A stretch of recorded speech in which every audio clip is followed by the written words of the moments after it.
ప్రార్థన చేసుకుంటాం.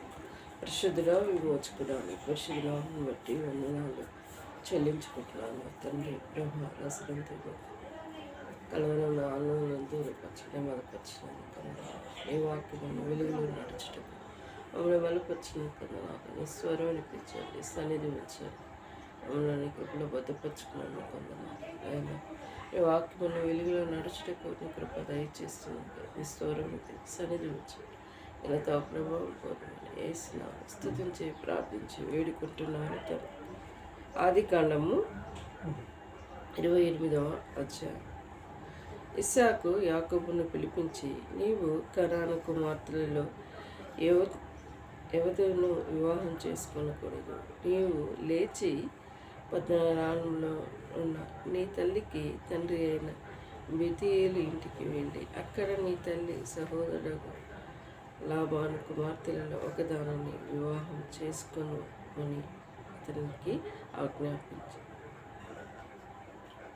సర్వశక్తి గల దేవుడు నన్ను ఆశీర్వదించి నీవును అనేక జనములు నగునట్టు నీకును సంతాన అభివృద్ధి కలగచేసి నేను విస్తరింపజేసి నీ పరమవాసి అయిన దేశమును అనగా దేవుడు అబ్రహామునకిచ్చి దేశమును నీకు స్వాస్థ్యముగా చేసినట్లు ఆయన నీకు అనగా అనుగ్రహించిన ఆశీర్వాదమును దయచేయనుగా. కానీ అతని దీవించి 5 యాకోబును పంపివేసి అతడు పదరాములనున్న సిరియన్న వాడగు బెతూయేలు కుమారుడగు యాకోబు ఏశావు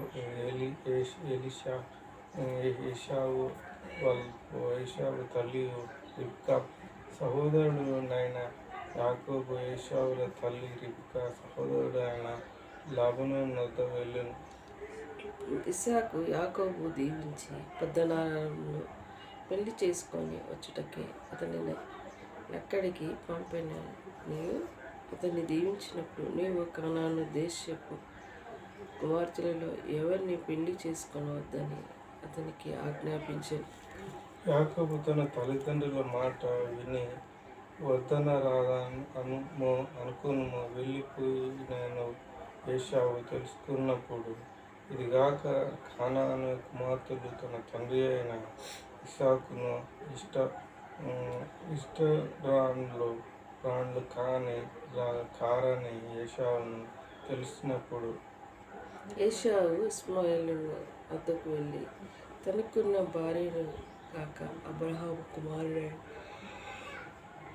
ఇస్మాయేలు కుమార్తె నెబాయోతు సహోదరియునైన మహతుల కూడా పెళ్లి చేసుకుంది. యాకోబు ఏషాయిరాల నుండి బయలుదేరి హారాను వైపుకు వెళుతూ ఒకచోట చేరి పొద్దుగూకిన అక్కడ నీ రాత్రి నిలిచిపోయి ఈ చోట రాళ్ళలో ఒకరిని కలిసి తనకు కలగడగా చేసుకొని అక్కడ పండుకొనెను. అప్పుడు అతడు ఒక కల కనెను. అందులో ఒక నిచ్చెన భూమి మీద నిలిపబడి ఉండెను. దాని కొన ఆకాశం వెంటనే దాని మీద దేవుని దూతలు ఎక్కుచు దిగుచు నుండిరి.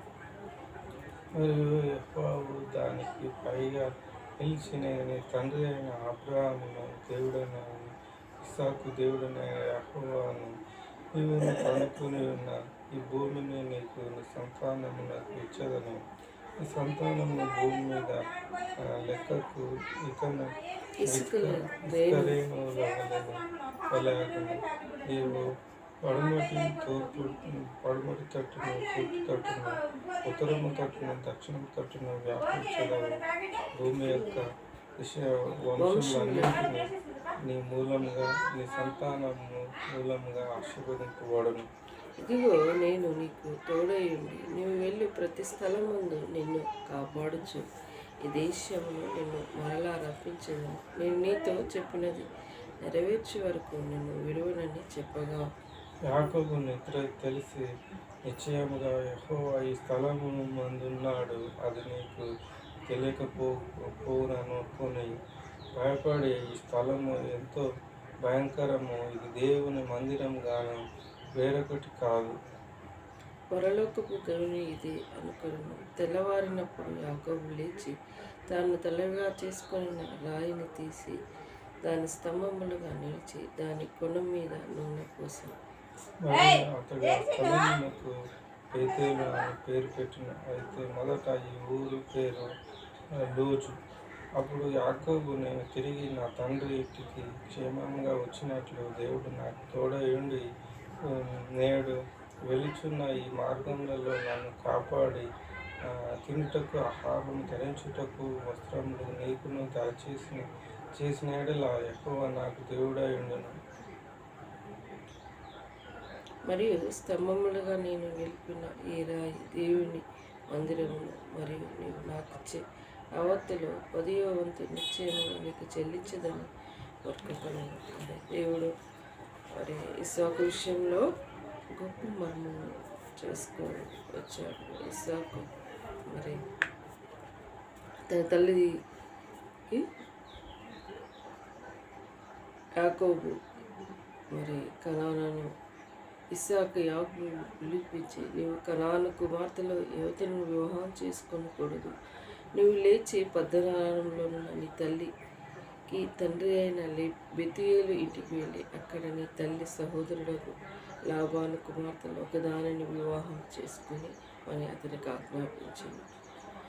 సర్వశక్తిగల దేవుడు నిన్ను ఆశీర్వదించి నీవు అనేక జనములకు నీ సంతానాభివృద్ధి కలుగజేసి నేను విస్తరింపజేసి నీవు పరవాసమై దేశమును అనగా దేవుడు అబ్రహాం ఇచ్చిన దేశమును విశ్వాసముగా చేసుకున్నట్లు ఆయన నీకు అనగా నీకును నీతో కూడా నీ సంతానములకు అబ్రహాములకు అనుగ్రహించిన ఆశీర్వాదం దయచేయునుగా కానీ అతను దీవించింది.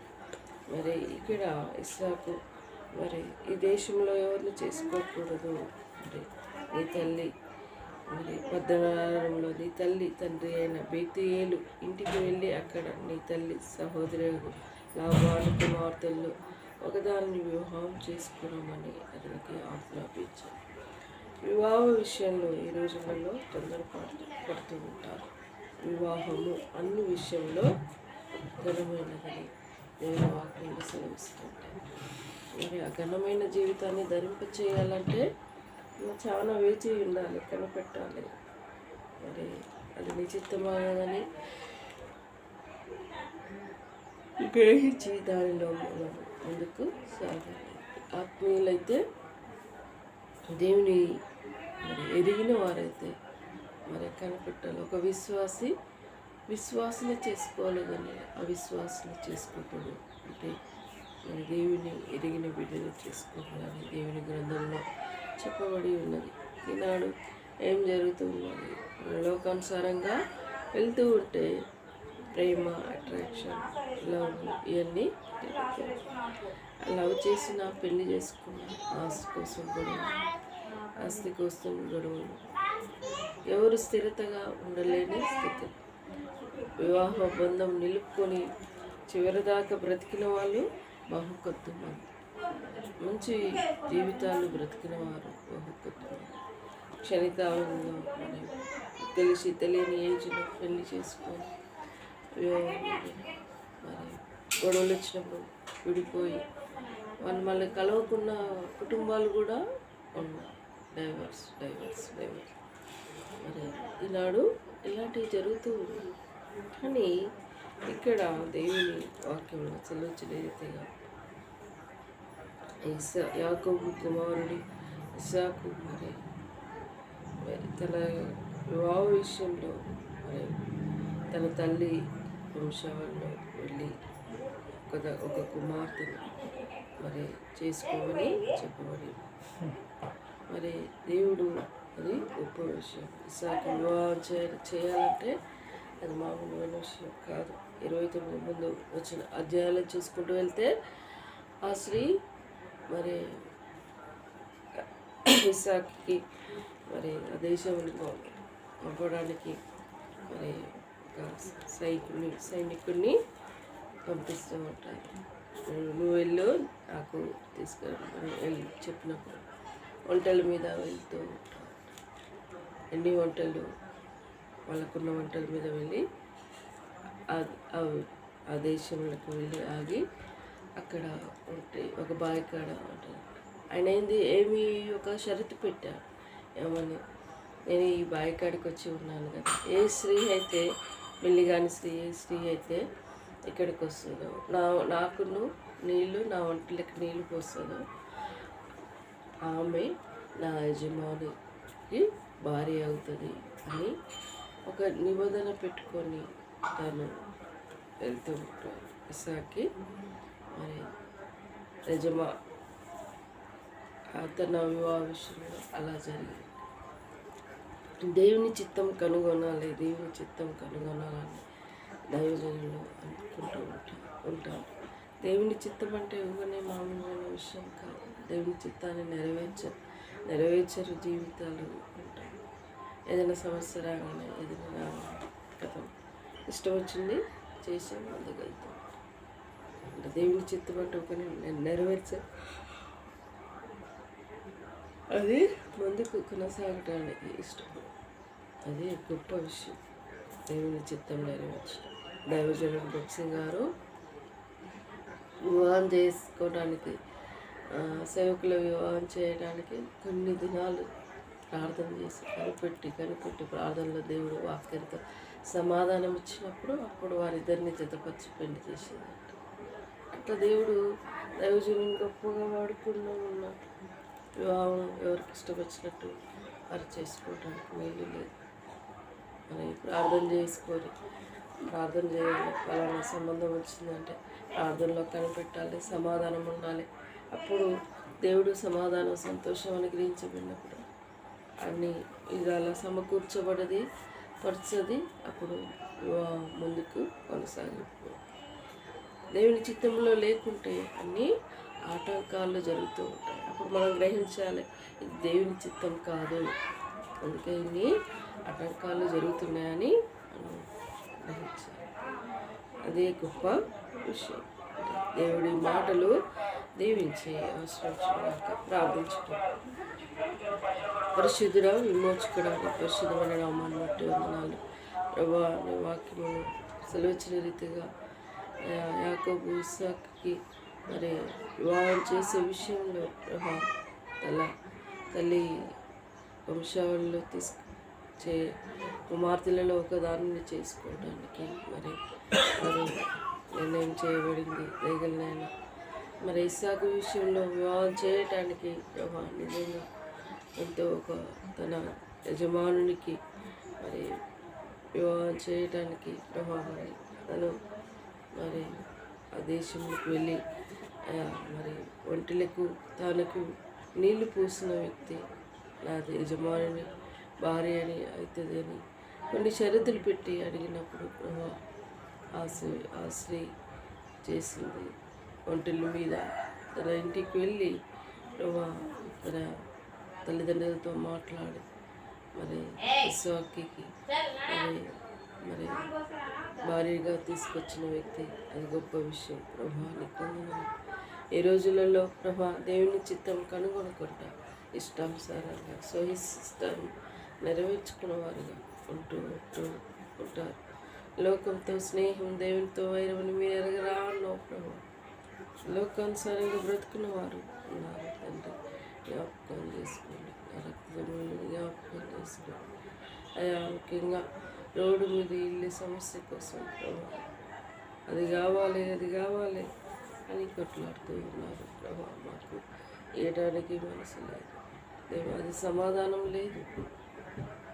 దేవులైనా వారు చేసే అరచకాలు, వారు చేసే బుద్ధిహీన పనులకు బుద్ధి చెప్పమని కోరుకుంటున్నాను. దయగలైనా నా కుటుంబాన్ని సులుగా చిక్కుపెట్టి శోధన నుండి కీడపాల నుండి కాపాడు. శాంతి లేదు, సమాధానం లేదు, నెమ్మది లేదు, బ్రతుకులై జీవిస్తూ ఉన్నారు. లోకంతో స్నేహం, దేవునితో వైరమని మీరు ఎరగరా అన్నావు ప్రభా. లోకంతో స్నేహం చేస్తున్నారు. యేసయ్యా రక్షించండి, కాపాడు ప్రభా. నన్ను కూడా కృపలో వద్దుపరచుకోండి. నేను నాకున్న అక్కర్లు తీర్చుకుంటూ కొన్ని విమర్శలు సహాయపడు. లోనికి అప్రోచ్ చోటకు నన్ను దీవించండి ప్రభా, సహాయపడండి నేను మ్యారేజ్ విషయంలో మార్గం సరైనపరచండి. దమ్ముని విషయంలో జాబ్, నా విషయంలో జాబ్, మ్యారేజ్లో మార్గం సరైన, గృహంలో సంతోషం పరిపూర్ణ చేయండి. ఇచ్చిన వాగ్దానాన్ని నెరవేర్చండి. సెలుగా చెక్కబెట్టి శోధన నుండి, కీడపాయ నుండి కాపాడు. అంధకార శక్తులు సంపూర్ణ విడుదల దయచేయండి. తోడుగా ఎనిమిదిని జ్ఞాపకం చేసుకో. వీటి భవిష్యత్తు విషయాలు నిలబెట్టండి. చిన్న చిన్న విషయంలో జ్ఞాపకం చేసుకెళ్ళి నా కుటుంబాన్ని నీ స్వస్థాలకు అప్పచెప్పుకోండి. అంధకార శక్తులు సంపూర్ణ విడుదల దయచేయి. ఘనత ప్రభావం పొందమని కోరుకుంటూ నాకు ఇచ్చిన భాగ్యాన్ని బట్టి స్థుతిస్తాను. తగ్గించుకుంటూ నీ నామం హెచ్చించుకుంటూ ఇచ్చిన భాగ్యాన్ని బట్టి స్థుతిస్తాను. యేసు దివ్యమైన నామం అతి విధంగా స్థుతించి ప్రార్థించి వేడుకుంటున్నాను తండ్రి. యేసు రక్తం వేయించి, సిల్వ రక్తం వేయించి, యేసున సంపూర్ణ విజయం కలుగునుగాక. అపవాది క్రియల అనంతం నాశనమగునుగాక.